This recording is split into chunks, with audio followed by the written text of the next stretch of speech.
Hi, and welcome to More Human, More Resources, the HR podcast for entrepreneurs. I'm Vicki Brown, your host and CEO of Vidamaneo Enterprises.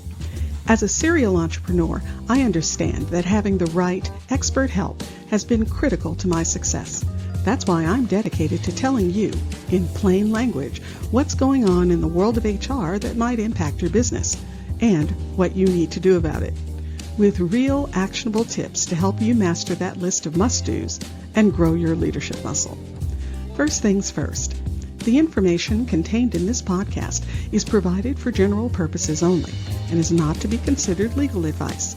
Your decision to adopt or not adopt any practice or procedure mentioned in this podcast is solely yours, and we bear no responsibility for the outcome. We urge you to always consult legal counsel and other appropriate licensed professionals. And with that, let's get into the show.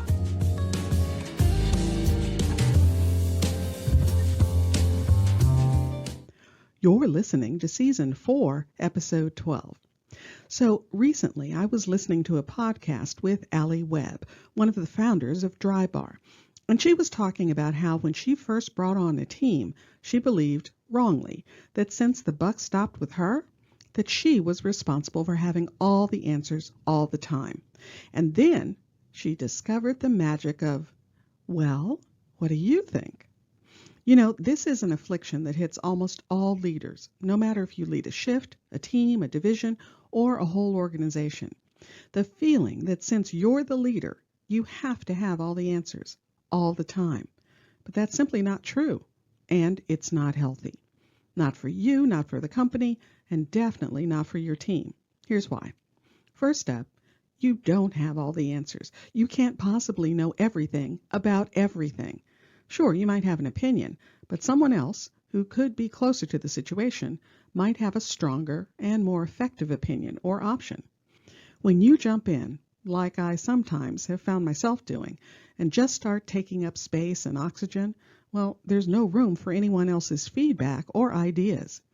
And actually, you're creating a culture that doesn't value contribution from everyone. It's very org chart and very 70s. You know that quote, "You teach people how to treat you"?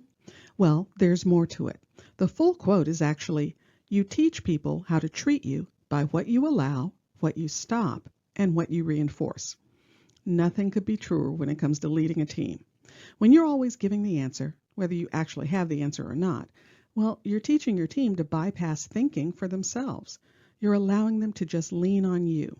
And you reinforce a really bad habit, coming to you for the easy answer instead of independently solving it on their own and just using you for confirmation if needed. Now, I'm not saying don't offer proper training. It's critical that people get the tools and knowledge they need to be effective in their jobs. Onboarding and ongoing training programs are just good business practice. And I'm not saying don't provide support. Sometimes we all need to bounce things off one another. But if you provide both proper training and support, and you find you have one or several members of your team that consistently come to you asking for the answer, well, you're going to have to push that baby bird out of the nest. The truth is, we can, unintentionally, encourage this type of behavior because it's really nice to feel like you're the one who always has the answer. And it's also nice to know your team member is going to handle the situation exactly like you would because you just told them exactly what to do. But that's all just feeding your ego and not at all helpful for your team member. If you keep doing that, they won't ever grow, and you won't get the time to concentrate on your other work. After all, that's why you hired them in the first place, to free up your time. And you won't get the benefit of their expanded thinking or their fresh perspective because they won't have one. It'll all be yours. So, how can we break this awful habit? Well, that's where the magic of, well, what do you think, comes in. When they ask you what to do or what the answer is to a problem, ask them what they think. What do they think should happen? What do they think should be the next step? What outcome do they think is the right one, given the circumstances? And then listen. Actually listen to what they have to say. You'd be surprised. It just might color the answer you had in mind. And truthfully, maybe you didn't even have an answer in mind because you just don't know. And that's fine and normal. You can't expect to be the great oracle, all-knowing, because you aren't.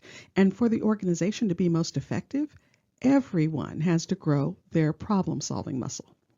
So remember, the next time a member of your team comes to you asking for the answer, start with, well, what do you think?